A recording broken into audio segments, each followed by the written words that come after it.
ठीक है। Series grouping का फॉर्मूला क्या था? जब कैपेसिटर को हम लोग सीरीज में कनेक्ट किए थे, ये नंबर ऑफ कैपेसिटर सामने हैं, इसका सीरीज ग्रुपिंग था। जब सीरीज ग्रुपिंग में बात किए C1 C2 C3, तो क्या फॉर्मूला मिला था? मिला था 1/C is equal to 1/C1 plus 1/C2 plus 1/C3, मिला था ना? इसका डेरिवेशन हो गया था। और इसमें क्या बात था कि जब भी सीरीज में कनेक्ट करेंगे तो चार्ज क्या होगा? सबके ऊपर में चार्ज सेम होगा और पोटेंशियल डिवाइड होगा। ये V1, ये V2 और ये V3, इसका डेरिवेशन हो गया था। ठीक है। तो अब आज हम लोग क्या करेंगे? Parallel grouping. क्या करते हैं?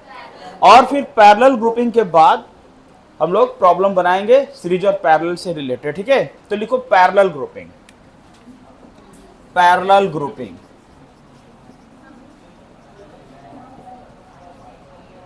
Parallel grouping. ठीक है।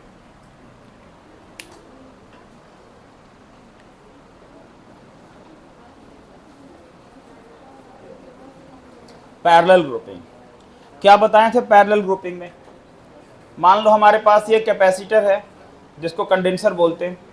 ये आपको हाथ में कैपेसिटर दिख रहा। अगर इसका एक पॉजिटिव प्लेट को दूसरे कैपेसिटर के पॉजिटिव प्लेट से ही कनेक्ट करें और तीसरे कैपेसिटर के पॉजिटिव से ही कनेक्ट करें, मतलब ऑल पॉजिटिव टर्मिनल्स, जितना पॉजिटिव टर्मिनल्स है वो सबको एक कॉमन पॉइंट से कनेक्ट करें और जितना नेगेटिव टर्मिनल्स है उसको दूसरा कॉमन पॉइंट से कनेक्ट करें। ठीक है। तो इस ग्रुपिंग को क्या बोलते हैं हम लोग? Parallel grouping. सीरीज का मतलब क्या बताए थे? अगर एक का पॉजिटिव प्लेट है तो दूसरे का नेगेटिव से कनेक्ट करना होगा, और पैरेलल में जितना पॉजिटिव टर्मिनल्स है वो सब एक पॉइंट पर कनेक्ट होगा और जितना नेगेटिव है सब दूसरे पर कनेक्ट होगा। उसको क्या बोलेंगे हम लोग? Parallel grouping. जैसे देखो, मान लो हमारे पास कुछ कैपेसिटर हो, ये तो लिखा हुआ है ना आप लोग के पास में। पैरेलल को डिफिनेशन लिख लो जरा सा, लिखो पैरेलल ग्रुपिंग, लिख लो जरा, डिफाइन कर लो पैरेलल का। लिखो पैरेलल ग्रुपिंग में लिखो, when positive plates of when positive plates of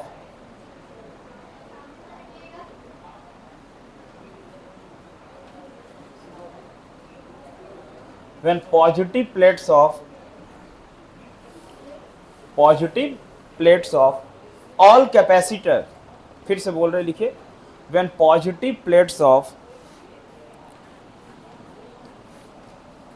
all capacitor is connected to all capacitor is connected to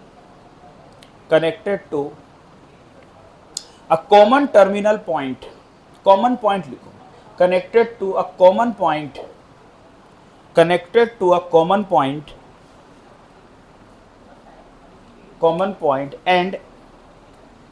and negative terminals is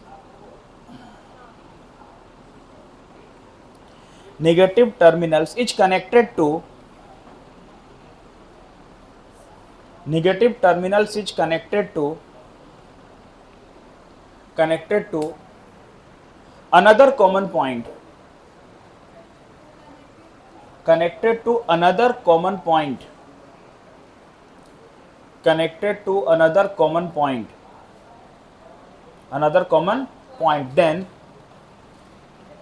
then it is said to be connected in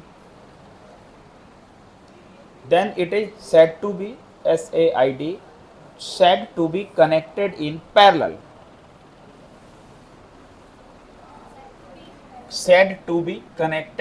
parallel,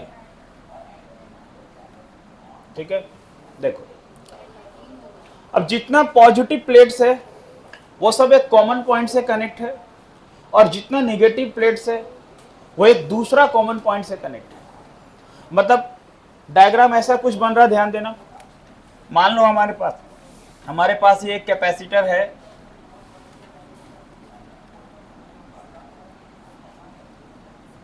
एक ये दूसरा capacitor है, एक ये तीसरा capacitor, ऐसा 3 capacitor हमारे पास है। ठीक है। अब इसका सब first plate positive, second plate negative, ये प्रिंसिपल पढ़ चुके हम लोग कैपेसिटर का। इसका भी first plate positive, second plate negative, फिर पॉजिटिव और नेगेटिव। अब बाबू जितना पॉजिटिव है ना, जितना पॉजिटिव प्लेट आपको दिखाई दे रहा है ना, ये सारा पॉजिटिव प्लेट को एक सिंगल पॉइंट से कनेक्ट करना, सारा पॉजिटिव प्लेट को। ठीक है, देखो ऐसे मान लो एक पॉइंट ए यहाँ है, एक दूसरा पॉइंट है यहाँ पर बी। अब इस ए पॉइंट से जितना पॉजिटिव प्लेट से सबको कनेक्ट किए, जितना पॉजिटिव प्लेट है सबको कनेक्ट किए। नहीं दिख रहा? अच्छा ठीक है, देखो जितना पॉजिटिव प्लेट है, all positive plates are connected with a common point and all negative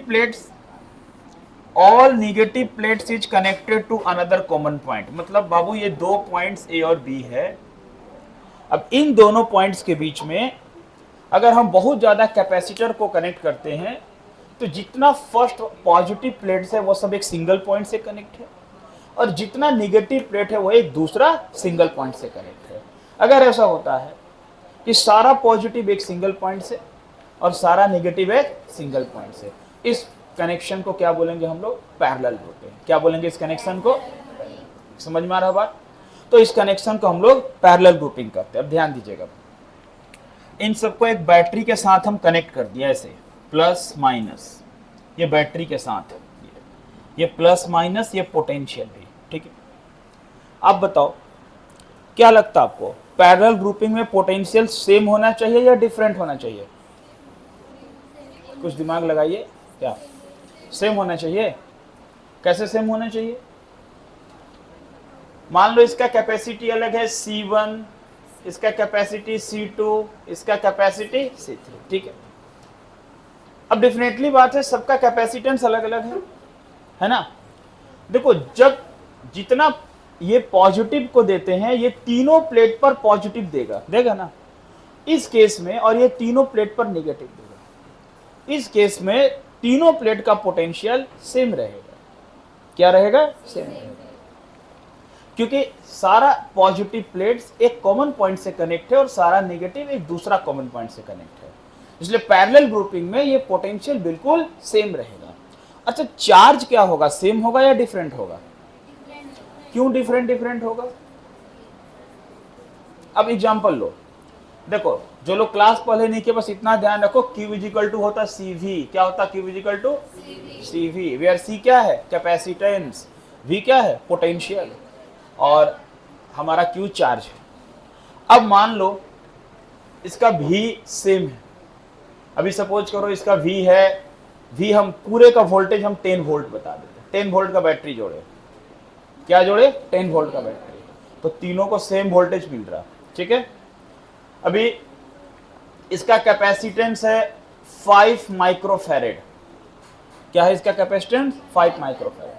5 microfarad का मतलब 5 इंटू 10⁻⁻6 फैरेड। अब इसका चार्ज निकालेंगे तो क्या हो जाएगा? Q is equal to C1V। अरे होता ना CV, Q इजिकल टू क्या हो गया? C1V।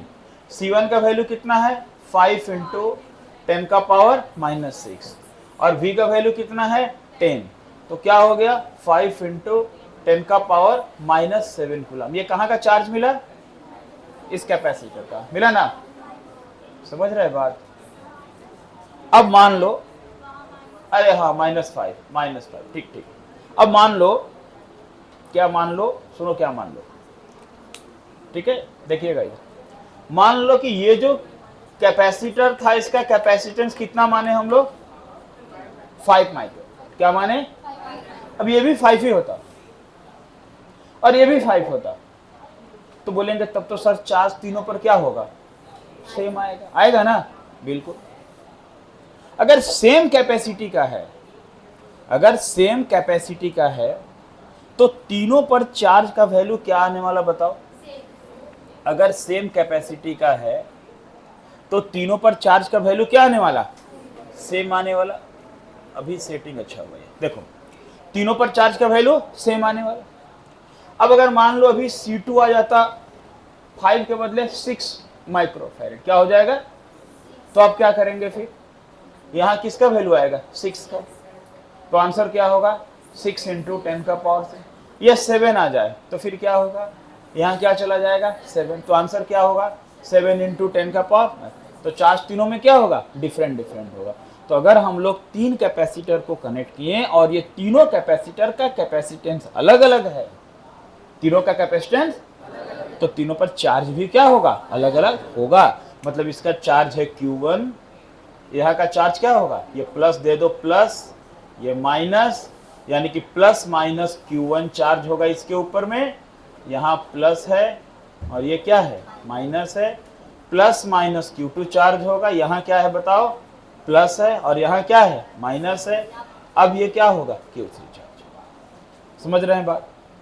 मतलब ये हुआ ओवरऑल कि सर यहाँ पर अगर ऐसा होता कि तीनों का कैपेसिटर सेम होता तो चार्ज भी क्या होता सेम होता, लेकिन ऐसा नहीं है, अलग अलग लिए हैं, इसलिए तीनों का कैपेसिटी अलग अलग है तो चार्ज भी अलग। ठीक है, अब बताना टोटल चार्ज क्या होगा, यहाँ टोटल चार्ज क्या होगा, Q is equal to Q1 plus Q2 plus Q3। ठीक है, इक्वेशन 1 कर लेते हैं। क्या जानते हैं हम लोग, बहुत ही सिंपल डेरिवेशन है। मेन तो इसका न्यूमेरिकल से जो भी बताने वाले हैं वो बताएंगे अभी, वो एग्जाम में वो क्वेश्चन आता, डिराइव आ गया तो अच्छा बात है, अदरवाइज आता नहीं है, इस पर क्वेश्चन आता बनाने, वो भी बात करने वाले हैं, बट आप समझेंगे तब बना पाएंगे। देखो क्या जानते हैं, Q इजिकल टू क्या होता CV, तो Q1 इजिकल टू क्या होगा C1 भी, Q1 इजिकल टू Q2 क्या हो जाएगा Q3 क्या होगा, कोई दिक्कत है, सबका वैल्यू को क्या करे रख दे, कहां पर इक्वेशन 1 में। देखो putting this value in equation 1, बोलो क्या होगा बता लो, Q इज इक्वल टू क्या हुआ C1 भी प्लस C3 भी, बोलिए Q का प्लेस में क्या रखें C भी कॉमन लेते क्या होगा C1 plus C2 plus C3, भी और भी cancel, C is equal to क्या मिल गया C1 प्लस C2 प्लस क्या मिला C3, मिल गया फॉर्मूला। अगर ऐसा बोल दे इसमें हम, इफ n कैपेसिटर्स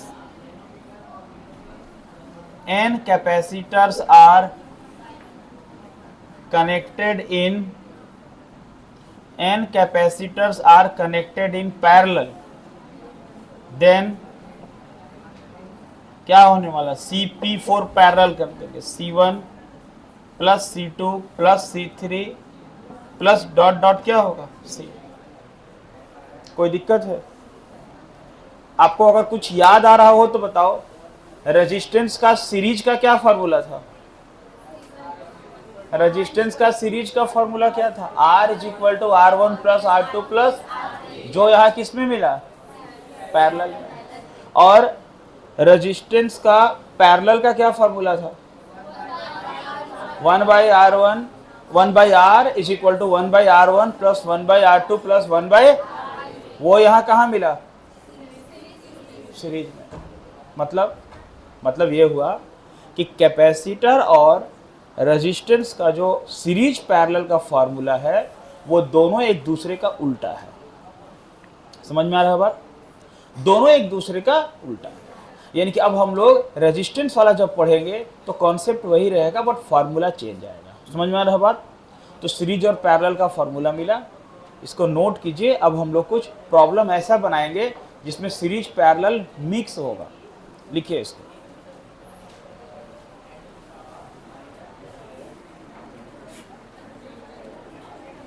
तो सीरीज और पैरेलल के कॉम्बिनेशन के बाद अब हम लोग प्रॉब्लम बनाएंगे इस पर, और ध्यान रहे अब बहुत इंपॉर्टेंट बात होने वाला है कि आपके पास डायग्राम दिया रहेगा और आपको डायग्राम से समझना है कि कौन सीरीज है कौन पैरेलल है।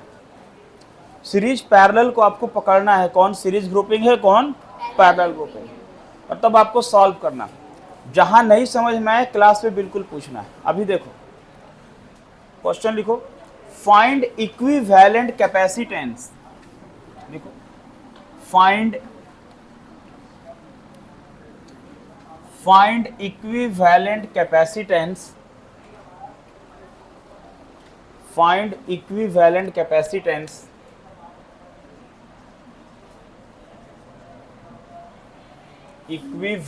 capacitance between two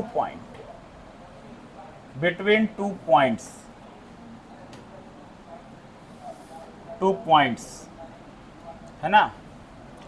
देखो दो पॉइंट्स के बीच में इक्विवेलेंट कैपेसिटेंस फाइंड करना।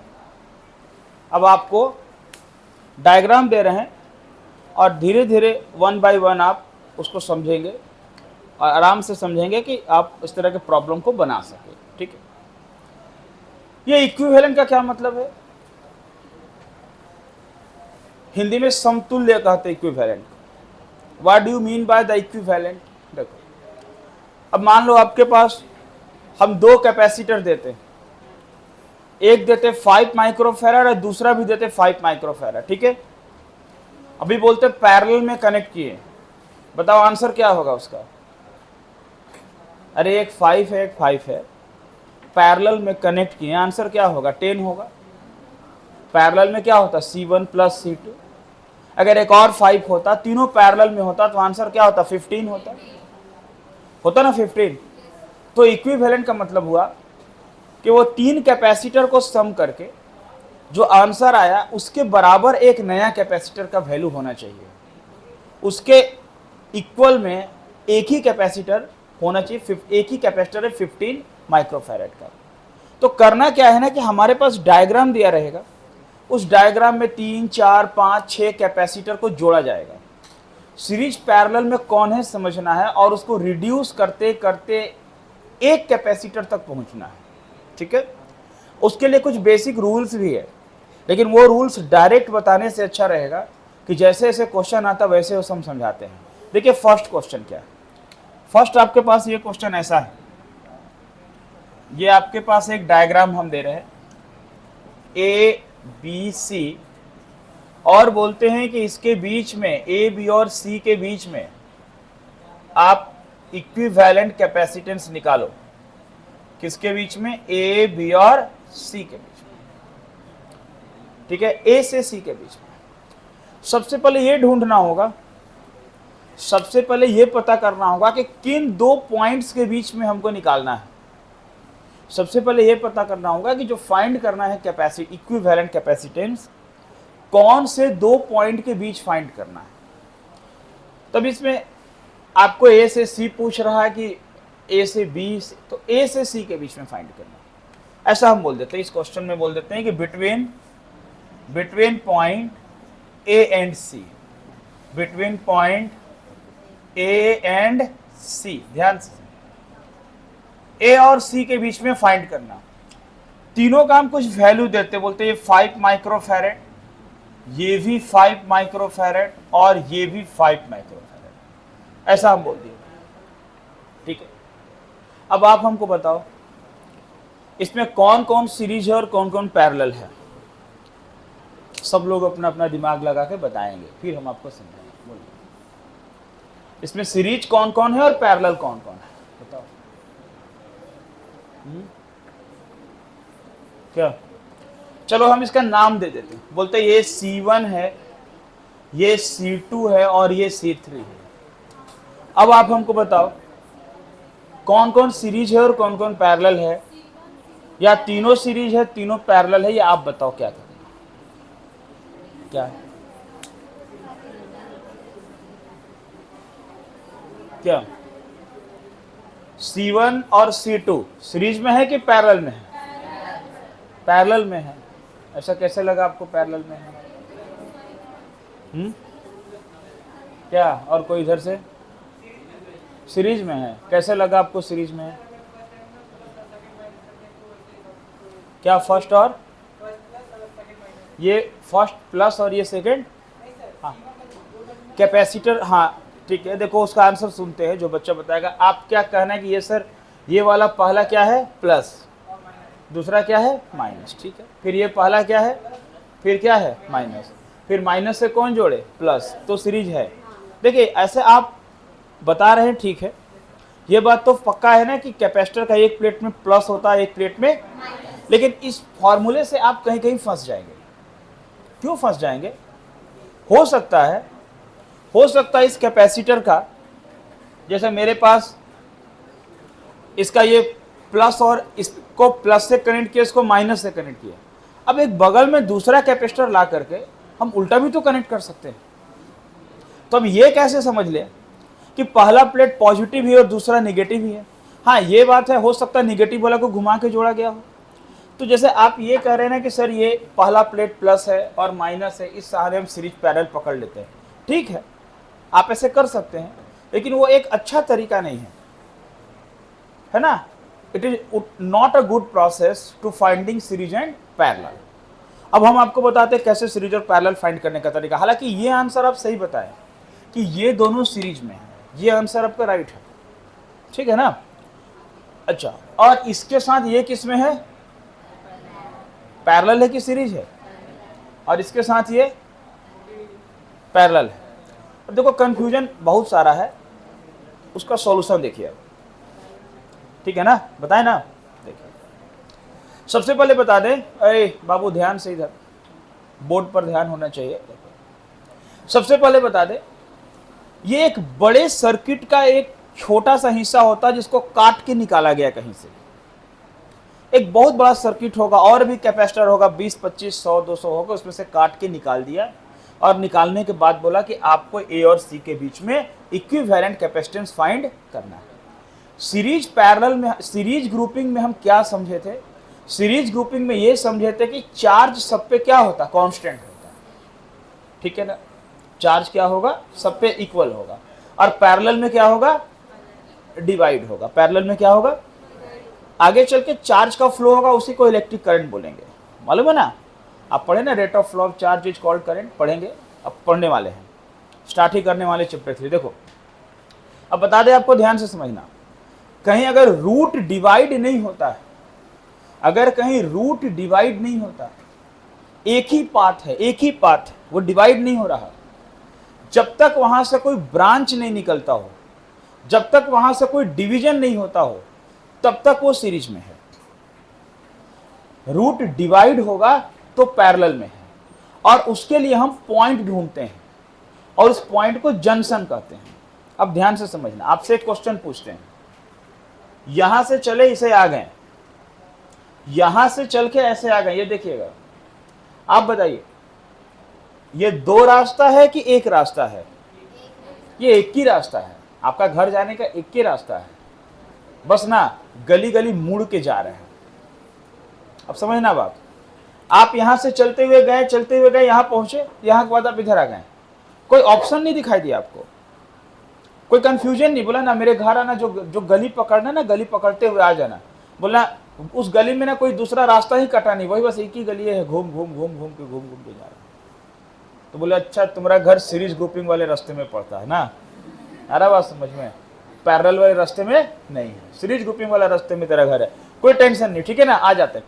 अब यहां से तो ये मान लो, अब इसके साथ फिर आने के बाद कोई इधर मिल गया रास्ता, ऐसे कोई ऐसे चला गया, फिर आ गए ऐसे, सब सीरीज है, ये सब सीरीज है। अगर इसको यहां से खींच कैसे करते तो एक ही लाइन आता सब, अगर एक सीधा रास्ता बनाते खींच के तो एक ही पाथ मिलता। पाथ डिवाइड हो रहा है क्या? तो जब तक पाथ नहीं डिवाइड हो, कौन सा ग्रुपिंग है? सीरीज ग्रुपिंग है भाई। जहां से पाथ डिवाइड हो वहां से ध्यान देना कि क्या हो रहा है, जब तक पाथ डिवाइड नहीं हो सीरीज ग्रुपिंग है। समझ में आ रहा है बात? अब देखिए यहां से आने, अब दूसरा समझना, मान लो यहां से आपका घर जो है ना, यहां से जा रहे थे, यहां पहुंचे, अब यहां से इधर रास्ता है, एक तो इधर रास्ता है। अब यहां से चलते हुए जा रहे हैं घर, आपका जाने के बाद यहां टर्न, यहां आने के बाद अब रुकना पड़ा, किधर जाएं, सीधे निकल जाएं कि नीचे वाले रास्ते में आए। अब गूगल मैप देखो या फिर पूछो उससे डायरेक्शन किधर जाना। पता चला यहां जाने के बाद एक पॉइंट्स मिला, जहां से इस पॉइंट को हम जंक्शन कहते हैं। क्या कहते हैं? किरचॉफ्स रूल पढ़ाएंगे, उसमें बोलेंगे जॉनसन रूल। बट अभी देखिए, यहां आने के बाद ये दो दो रास्ता दिखाई दे रहा, कौन से रास्ते में जाएं? मतलब आप समझ लो कि ये इधर का रास्ता और इधर का रास्ता ये अलग अलग है। मतलब ये दोनों, अब बता दे आपको कि ये दोनों पैरेलल कॉम्बिनेशन किसमें है? अब यहां से पैरेलल हो गया। अगर यहां से एक नदी जाता, नदी का पानी बहते हुए जाएगा और यहां से एक सीधे नदी में चला जाएगा और एक दूसरा रास्ता, दो तरफ पानी बट जाएगा, वहां से बट गया ना, तो जो बंटवारा हो गया, जिस पॉइंट से बंटवारा हो गया वो पैरेलल हो गया, वो सीरीज नहीं हो सकता है। जब तक बंटवारा नहीं हो, तब तक क्या है? सीरीज ग्रुपिंग है। जहां से बंटवारा हो जाए वो क्या है? पैरेलल ग्रुपिंग है। अब जरा ध्यान दीजिएगा, ए में आते हैं, क्या आते हैं? ध्यान देना बाबू, इधर ए में आते हैं। अब ए के पास देखो पॉइंट्स है। अगर हम चाहते, क्या यहीं से हम क्या बोले थे, ये एक बड़े सर्किट का छोटा सा हिस्सा होता है जिसको काट के निकाला गया कि भाई बहुत बड़ा सर्किट है, काट के निकाल दिया छोटा। मतलब इसके पहले भी कुछ था इधर, इसके बाद भी कुछ है इधर। अब अगर यहां से हम चलते आ रहे, आए ए के पास आए, ए के आने के बाद यहां से दो रास्ता दिखाई दे रहा है। एक तो जाना उधर बी के तरफ में और एक तो जाना है सी के तरफ में। अब भाई यहां से दो रास्ता दिखाई दिया, मतलब एक बात समझ में आ गया, यहां से रूट डिवाइड हो रहा है। इसका मतलब है कि इन दोनों में जो लोग होंगे वो आपस में किसमें होंगे? अरे एकदम सही समझे, किसमें होंगे? समझ में आ रहा बात? अब यहां से चलते हुए आए ना, यहां से चलते चलते चलते यहां गए यहां पर। यहां आने के बाद क्या दो रास्ता मिला? नहीं मिला दो रास्ता। अरे एक ही रास्ता ना भी है, बस घूम गए। अब किसी का घर तोड़ के रास्ता नहीं ना बनेगा, उधर घूम गए उधर से, तो एक रास्ता गए ऐसे, वही रास्ता मुड़ गए ऐसे। मतलब भाई पाथ तो एक ही था, पाथ तो दो था ही नहीं। तो मतलब सर ये C1 और C2 तो सीरीज में है, कोई रूट डिवाइड ही नहीं हो रहा। अरे जब रूट डिवाइड नहीं हो रहा मतलब दोनों किसमें है? सीरीज में है। जब रूट डिवाइड होगा तो किसमें होगा? पैरेलल में होगा। बात समझ में आ रहा? तो ये दोनों किसमें हो गया? सीरीज में। अब यहां से इधर आए, यहां से इधर गए और जाने के बाद फिर यहां से मिल के जा रहे हैं। या तो कहीं से रूट बटे या कहीं आके रूट मिले। कहीं से बंट के दो तीन हिस्सों में चले जाए, दो तीन पार्ट्स में चले जाए, या कहीं से आकर के दो तीन मिल जाए, उस सब पैरेलल होता है। क्या होता सब? तो क्लियर बात है कि C1 के साथ C3 पैरेलल है, C2 के साथ C3 पैरेलल है और C1 के साथ C2 सीरीज। उसके साथ ही क्या है? सीरीज। कुछ बात समझ में आया? समझ में आ रहा बात ना? पकड़ में आ रहा सीरीज पैरेलल? ठीक है ना? और भी क्वेश्चन अभी बनाएंगे, तो स्टार्ट है। तो ये समझ में आ रहा सीरीज पैरेलल? अब बताना सर पहले किसको सॉल्व करें? एक मिनट ध्यान दो भी, पहले किसको सॉल्व करें? क्या हम पहले C1 और C3 को सॉल्व करें, ये क्वेश्चन है। क्या हम पहले C2 और, क्योंकि दो दो को सॉल्व करते चलना, या दो या तीन भी कर सकते, किसको पहले सॉल्व करें? तो देखो, जो रूट डिवाइड नहीं हो, जहां रूट, उन लोगों को पहले सॉल्व करेंगे। जो बंटवारा कर लिए उनको बाद में करेंगे। आ रही बात समझ में? मतलब जहां रूट डिवाइड नहीं हो उस रास्ते में जितने लोग होंगे उनका सॉल्यूशन पहले होगा। जब रूट डिवाइड होगा फिर उनका सॉल्यूशन बाद में होगा। मतलब यहां पर first of all we have to calculate C1 and C2। C1 और C2 को पहले कनेक्ट करिए सीरीज में। C1 C2 को किस में जोड़ना? देखो जोड़ते हैं। 1/C is equal to 1/C1 plus 1/C2, 1/5 plus 1/5। LCM लेंगे तो 2/5 और उल्टा जरूर करेंगे। फिर C इज इक्वल टू क्या हो गया? 5/2 माइक्रोफैराड। मतलब बताओ ये C1 और C2 का आंसर कितना मिल गया? बिल्कुल सही मिला ना? तो C1 और C2 का आंसर क्या मिला? 5/2 माइक्रोफैराड। मिला कि नहीं मिला? अब बताना, ध्यान से समझना। अच्छा आपको एक और शॉर्ट पता, जब सीरीज हो ना तो ये 1/, का चक्कर से एक अच्छा फॉर्मूला कैसे बन जाएगा शॉर्ट में, देखो ऐसे, देखो क्या कर लेंगे समझना, इसी को बना रहे हैं कैसे, बगल में बताते, देखो ऐसे, जब भी सीरीज होना दो लोग तो डायरेक्ट क्या करना, 1/c is equal to 1/c1 plus LCM ले लो, क्या हो गया c1 इंटू c2 चला गया इधर, c1 चला गया इधर, 1/c, उल्टा करोगे c ऊपर चला गया, c1 into c2/c1 plus, direct ये यूज कर सकते हो, समझ में आ रहा बात ना। अब डायरेक्ट हमको यहाँ करना होता तो क्या करते, इसी को दूसरा प्रोसेस है, c इज इक्वल टू क्या करते, c1 into c2/c1 plus c2, c1 कितना है बताओ 5, तो क्या होता 5 इंटू 5/5 प्लस 5, तो 25 बटा क्या होता है 10, 5 से 25 गया 10, और c क्या मिल गया 5/2 माइक्रोफेराड। फिर उसको उल्टा करने की जरूरत नहीं है। तो या तो आप दो लोग सीरीज में हो तो आप ऐसे करो सॉल्व, अदरवाइज आप डायरेक्ट कर लो, कोई प्रॉब्लम नहीं है। समझ में आ रहा है बात। अब देखना, ये C1 C2 सॉल्व हो गया, C1 C2 के साथ C3 किसमें है, पैरेलल में। तो डायग्राम को ना रिड्यूस करें, डायग्राम को रिड्यूस करेंगे, कैसे रिड्यूस करेंगे देखिए, ये C1 C2, भाई ये C1 C2 के बदले अब एक नया कैपेसिटर हो गया C, और उसका वैल्यू क्या हो गया 5/2 माइक्रोफैराड।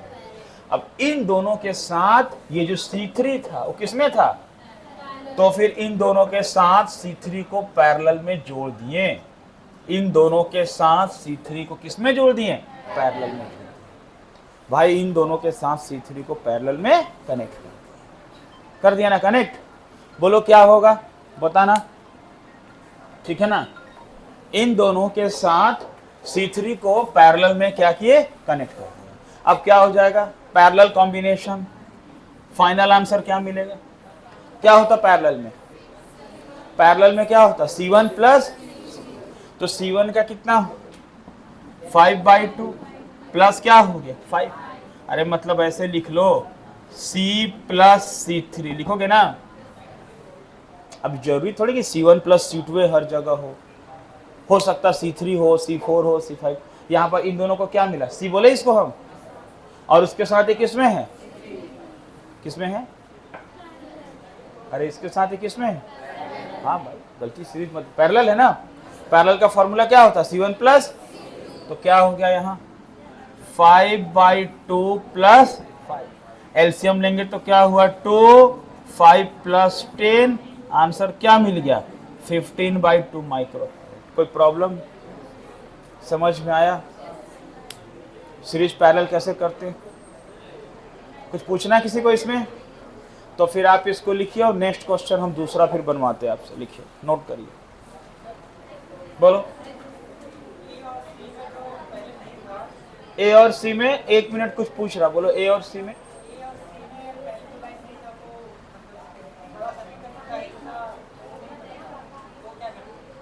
क्या बोले निशिन,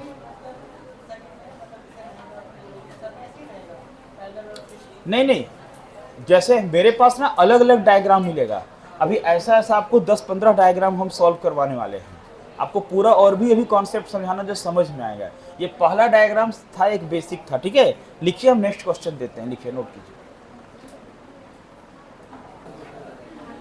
हाँ देखो जी, अब नेक्स्ट क्वेश्चन क्या करते हैं ध्यान से समझना। अब आपको बोल रहे हैं ना, ये जो क्वेश्चन था, ये जो डायग्राम है ना, इसी डायग्राम में थोड़ा क्या चेंज करते देख लो, देखो क्या चेंज करते, जहां पर एक कैपेसिटर को और कनेक्ट कर देते ऐसे, ये देखो ये X, और यहां एक दूसरा कैपेसिटर को कनेक्ट कर देते Y, ठीक है। अब मान लो ये है 5 माइक्रोफैरेड और ये भी है 5 माइक्रोफैरेड। अब आपको बोलते कि फाइंड, बातचीत नहीं बोलते, फाइंड कैपेसिटेंस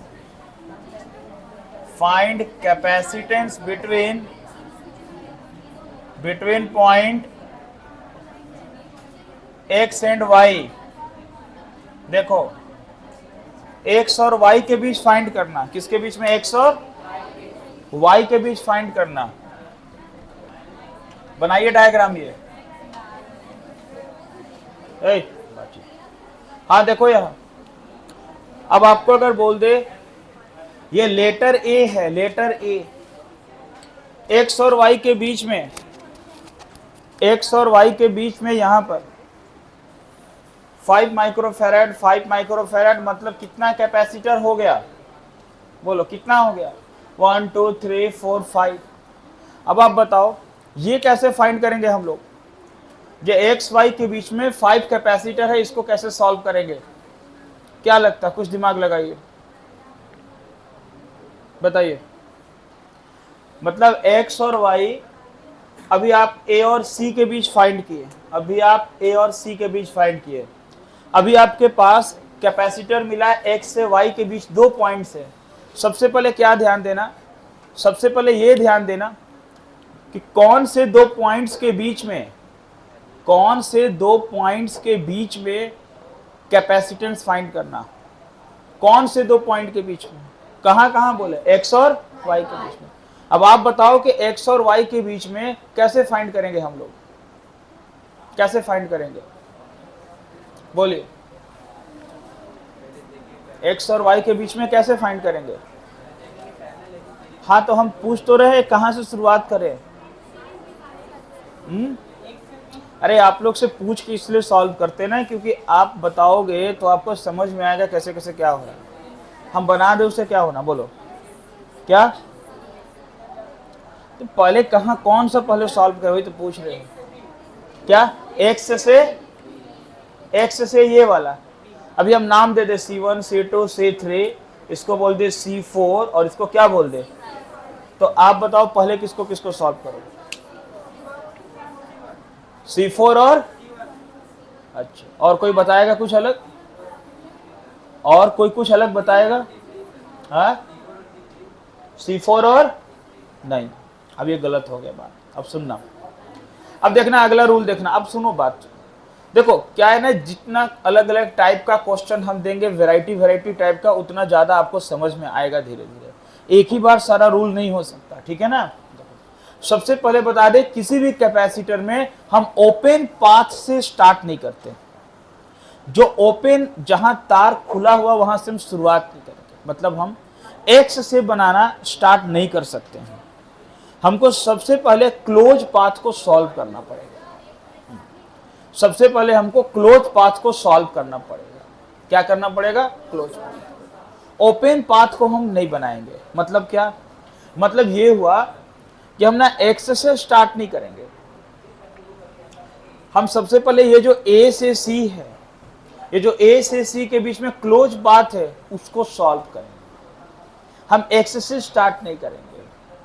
यानी कि कोई क्लोज पाथ है, क्लोज मतलब बंद, समझ रहे हैं ना पॉइंट, उसका सॉल्यूशन पहले होगा, ठीक है ना।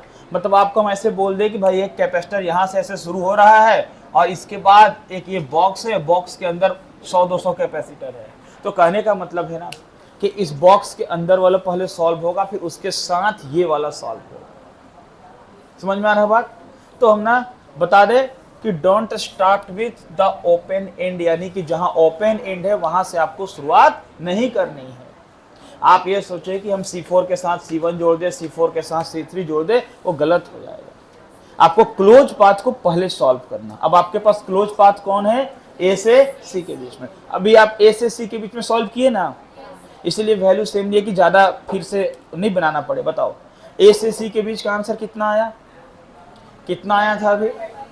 15/2 यानी 7.5। 15/2। अब देखो डायग्राम कैसे बना। मतलब मान लो हम इसमें A से C के बीच हम सॉल्व किए, A से C के बीच में सॉल्व किए, करने के बाद मेरा कितना मिला? करने के बाद हमको मिला 15/2 माइक्रोफैराड मिला ना। अब देखना 15/2 के साथ ये कनेक्ट है X और 15/2 के साथ इधर कनेक्ट कौन है? Y। इन तीनों के बदले आंसर आया 15/2। अब इसके साथ में C4 कनेक्ट है जिसका वैल्यू है 5 माइक्रोफैराड और यहाँ पर कौन कनेक्ट है? C5 कनेक्ट है जिसका वैल्यू क्या है 5 माइक्रो। अब आप बताओ सिंपल हो गया कि नहीं। अब ये तीनों किस में है, तीनों किस में है, देखिए फिर ये अब मत बताइए गलत, तीनों सीरीज में ना है भाई, क्या बात, अब तीनों सीरीज में नहीं है, ये तीनों किस में है, अरे कहाँ कुछ बंटवारा हो रहा है। तुम यहाँ से पकड़ लो y को और हम x को पकड़ लेते, दोनों मिलके खींचते हैं तो क्या हो गया, ये लाइन, ये एक ही लाइन मिल गया, तो फिर काहे का पैरेलल है, सीरीज है ना तीनों। समझ में आ रहा है बात बढ़िया से। अभी तीनों को सीरीज में कनेक्ट कर लेंगे तो फाइनल आंसर मिल गया। बोलो क्या क्या कनेक्ट करेंगे क्या मिलेगा, 1/c is equal to 1/c1 plus 1/c2 plus 1/c3, क्या हुआ बोलना, 1/5 प्लस 1 क्या 15/2 प्लस क्या मिला 1/5, 1/5 प्लस 1/15/2 ऊपर जाके क्या हुआ 2/15, फिर क्या मिला 1/5। एलसीएम ले लो, एलसीएम कितना हो गया 15, 15 से 5 3 बार में, 15 से 15 एक बार में, 5 से 15 3 बार, तो कितना आ गया 1/c, बताओ 1/c इज इक्वल टू आया 8/15, तो c is equal to final answer क्या हुआ 15/8 माइक्रोफैराड। क्या बोलो, ये जो आंसर आया किसके बदले आया, नहीं C1 C2 और मतलब हम यहाँ डायरेक्ट लिखे, डायरेक्ट आपको नहीं लिखना, आपको क्या करना होगा, इसको कैसे सॉल्व करेंगे, इसको अगर ये क्वेश्चन ही मिल जाए तो कैसे सॉल्व करेंगे, पहले क्या करेंगे C1 और C2 किस में होगा सीरीज में, उसको किसके साथ जोड़ेंगे C3 पैरेलल, फिर जोड़ेंगे उसके बाद ये डायग्राम बनाएंगे और तब फिर तीनों किस में जोड़ेंगे सीरीज में। समझ में आ रहा है बात, क्लियर हो रहा। हम यहाँ पर अभी सॉल्व किए ना जस्ट हम लोग, तो हम डायरेक्ट लिख दिए 15/2, ठीक है। और कोई डाउट है ना, लिखिए, नहीं किसी को कोई डाउट है तो पूछ सकता। फिर अभी आपको ये समझ में आ रहा ना ये तीनों सीरीज में कैसे है। अगर यहाँ से कोई इलेक्ट्रिक करंट का फ्लो होता तो क्या होता, वो सब में जाता ना, यहाँ पूरे में कहीं कोई डिवीजन है नहीं है, तीनों किस में है सीरीज में है। क्लियर हो रहा बात, ये बिल्कुल सही है। लिखा जाए, एक और दे रहे हैं क्वेश्चन, क्या बोलो, ठीक है, लिखिए, इसको लिखिए, नोट कीजिए।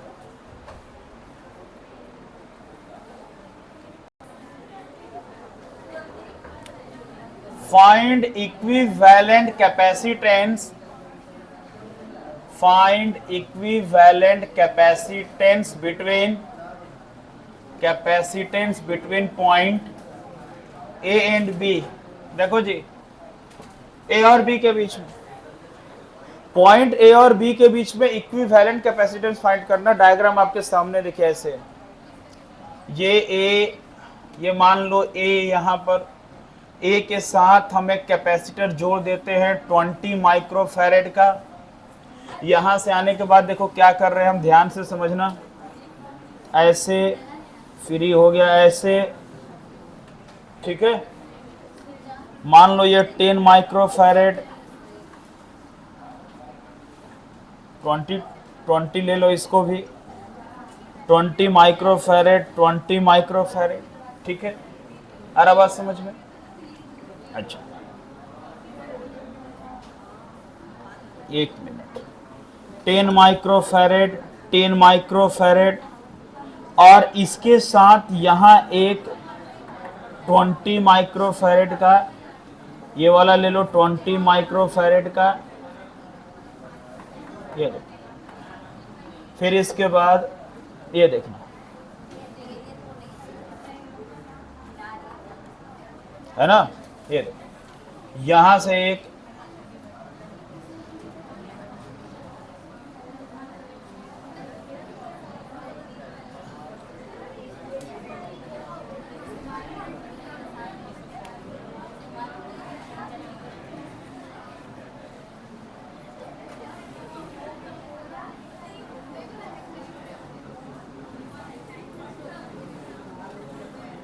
और ये बी पॉइंट, समझ गए।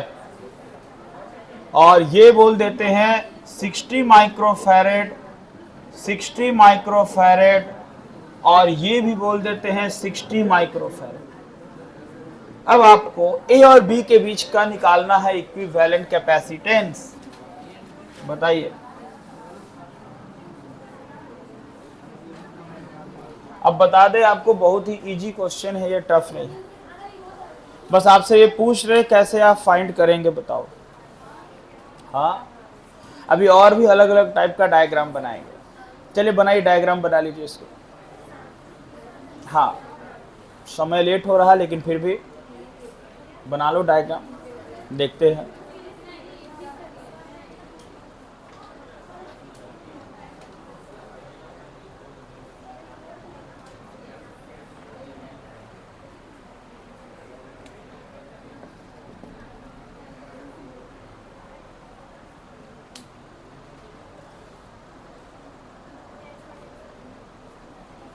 बोले सर यहाँ नदी बना दिए क्या, नदी का सीढ़ी उड़ी बना दी क्या, है ना? बोले ना अभी खतरनाक खतरनाक डायग्राम बताना बाकी है। अभी तो बस ऐसे हल्का फुल्का ड्रोन से हमला हो रहा, मिसाइल अटैक हुआ कहाँ, अभी होगा। ठीक है ना, देखो, है ना, अभी हमला जारी है।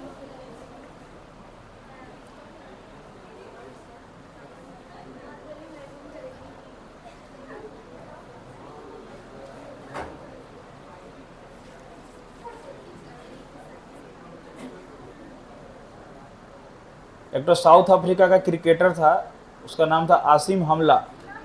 तो जब वो मारता तो शॉट ना, तो बहुत शॉट मारेगा लगातार, ठीक है, 6-4 पूरा। तो हम लोग बोलते थे कि अमला का हमला जारी है ना, है ना। यहाँ देखो, अभी इसमें क्या करना बताओ, ये आप बताओ, क्या ये 20 माइक्रोफैरेड को हम इन लोगों के साथ अभी ऐड करेंगे? बिल्कुल नहीं करेंगे। आप ये 20 माइक्रोफैरेड के साथ ये 60 माइक्रोफैराड को ऐड करने का अभी नहीं सोच सकते। अगर सोच रहे हैं तो गलत सोच रहे हैं, सोच को बदलना होगा। तो क्या करना होगा बताओ? सबसे पहले हमको ए से चलना होगा, चलने के बाद यहां मिला एक क्लोज पाथ और यहां भी मिला एक क्लोज पाथ। अब भाई इन दोनों क्लोज पाथ के बीच में हमको सॉल्यूशन करना होगा। और एक बात बताना, यहां से यहां जो भी आंसर इसको सॉल्व करके मिलने वाला है, वो आंसर इस 20 माइक्रोफैरेड के साथ सीरीज में होगा कि पैरेलल में होगा? जल्दी बोलो भाई। यहां से यहां तक जो भी सॉल्यूशन होगा, वो सबको सॉल्व करने के बाद जो आंसर आने वाला है, वो बताओ 20 माइक्रोफैरेड के साथ सीरीज में होगा कि पैरेलल में होगा? सीरीज में होगा। बिल्कुल सही पकड़े आप। धीरे धीरे तरक्की हो रहा है, ठीक है ना। तो क्या बोले, यहां से यहां का जो आंसर है, धीरे धीरे तरक्की हो रहा है ना। तो धीरे धीरे आदमी अमीर बनता है, एक दिन में थोड़े बनता है, ठीक है। देखो यहाँ पे, तो यहां से यहां, समझ रहे हो ना, इस पूरा का आंसर सॉल्व करके इसके साथ किसमें मिलने वाला? अब आ गए इसके अंदर, ये जो क्लोज पाथ है यहां चले आए। सुनना, अब इस क्लोज पाथ में आने के बाद बताओ ये क्या दिख रहा है? एक बात तो तुमको समझ में आ रहा है कि सर इस ब्रांच में जो लोग हैं और इस ब्रांच में जो लोग हैं, इनका जो आंसर आएगा वो आपस में किसमें होगा? किसमें होगा? एकदम सही बात समझे। समझ में आ रहा बात ना? क्योंकि आप यहां से जाने के बाद बंटवारा हो गया। बोले सर ये ब्रांच का जो आंसर आएगा, जो आएगा, और इस ब्रांच का जो आंसर आएगा, वो मिल करके यहां पर आपस में वो दोनों किसमें होगा? पैरेलल में होगा। हम क्या बोले, धीरे धीरे आप समझ रहे हैं, है ना। तरक्की स्टार्ट है। देखो, तो इन दोनों का आंसर किसमें आएगा? पैरेलल। ठीक है ना। अच्छा ठीक है। अब यहां आने के बाद यहां क्या बोले, सर यहां चलते हैं, यहां से चल के बी में जाते, क्या देख रहे हैं? 60 60 60, ये तीनों किसमें है? अरे सीरीज में है तीनों, है ना। सीरीज में कोई रास्ता नहीं बदला, जाए यहां नीचे उतरे, इधर गए उधर गए, बस एक ही रास्ता, बस गली गली घूम रहे हैं। तो तीनों किसमें है? कैसे आप बोल रहे हैं? बिल्कुल समझ में आ रहा। अब सीरीज बताओ, 60 60 60 तीनों सीरीज का आंसर क्या होगा? ऐसे बोलो तो डायरेक्ट। अरे 1/60 प्लस 1/60 प्लस 1/3/60 कट के हो गया 1/20, उल्टा करेंगे तो क्या हो गया? 20। मतलब इन तीनों का आंसर कितना मिल गया? 20 माइक्रोफैरेड। क्या मिल गया? आ गया? इसका आंसर ऐसे डिस्कस करके फाइनल आंसर इसका ले आना, अभी बिना एक पॉइंट बनाए, बिना पेन से बनाए आंसर लाना। बोलो इन तीनों का आंसर कितना मिल गया? कितना मिल गया? भूख लग गया क्या? तो ध्यान दिए क्लास में, खाली खाने पर ध्यान दिए कैसे होगा? तीनों का आंसर कितना आ गया? 20 माइक्रोफेरेड आए ना। अब बताना यहां आने के बाद क्या दिखा? फिर दो रास्ता मिला, फिर दो रास्ता मिला। बताओ हम आ गए इधर में, फिर बोले कि सर दो रास्ता में ये रास्ता में जो होगा आंसर और ये रास्ता में जो होगा आंसर, वो दोनों आपस में किसमें होगा? अब बोले ना पैरेलल में, किसमें होगा? अब बताओ इसमें आ गए, इसमें आ गए तो 10 और 10 किसमें है? सीरीज। 10 और 10 किसमें है? तो 1/10, 1/10 क्या हो गया? 2/10। ये 10-10 अच्छा नहीं लग रहा, 20-20 करो। पहले 20-20 किए थे, तो 20 और 20, 1/20, 1/20 क्या हुआ? 2/20। 2/20 मिलके कितना हो जाएगा? 1/10। यानी इन दोनों का आंसर कितना आ गया? 10 माइक्रोफेरेड। कितना आ गया? और ये कितना था पहले से? कितना था? 10 और 20 कितना मिल गया? 30। क्योंकि ये दोनों किस में मिला? पैरेलल में। किस में मिला? तो ये सीरीज और इन दोनों सीरीज के साथ किसमें हुआ? पैरेलल। इन दोनों का आंसर क्या हुआ? 20, 20/20, 2/20, 1 क्या मिला? 10। 1 क्या मिला? थोड़ा सुधार कर लो इसको, 10 कर लो, ज्यादा अच्छा रहेगा। ज्यादा नहीं, थोड़ा सा। 10 हो गया। अब बोलना कितना हुआ? इसका आंसर कितना मिला? कितना मिला? और ये कितना हुआ? 10। बोलो दोनों का सम करके कितना मिला फाइनली? यानी यहां से यहां तक का आंसर कितना मिल गया? 20 माइक्रोफेरेड। कितना मिल गया? समझ रहे बात? अरे 20 क्या हुआ? 2/20 क्या हुआ? 1/10। उल्टा करेंगे 10 और पहले से 10, इस 10 के साथ 10 किसमें? किसमें? पैरेलल में। 10-10 मिलके क्या हुआ? 20। यानी यहां पर कितने का आंसर आया? 20। कितने का आया? इन तीनों को सॉल्व करके कितना मिला था? मतलब यहां 20 और यहां भी दोनों किसमें है? पैरेलल। 20, 20, 40 पैरेलल में जोड़ देंगे ना। 20, 20 क्या हुआ? 40। और वो 40 20 के साथ किसमें? सीरीज में। किसमें? 1/20 प्लस 1/ एलसीएम ले लेंगे, आंसर होगा। हुआ कि नहीं हुआ? कोई दिक्कत है इसमें? समझ में आ रहा बात? ठीक है, समझे? बना के लाना है और अगले क्लास फिर हम लोग बात करेंगे, कुछ ऐसे ही क्वेश्चन के साथ सॉल्व करेंगे, है ना? फिर हम लोग बात करेंगे, ठीक है? नेक्स्ट क्लास इसको जरूर सॉल्व करके लाइएगा। चलिए समय बहुत हो गया, अगले दिन बात करेंगे।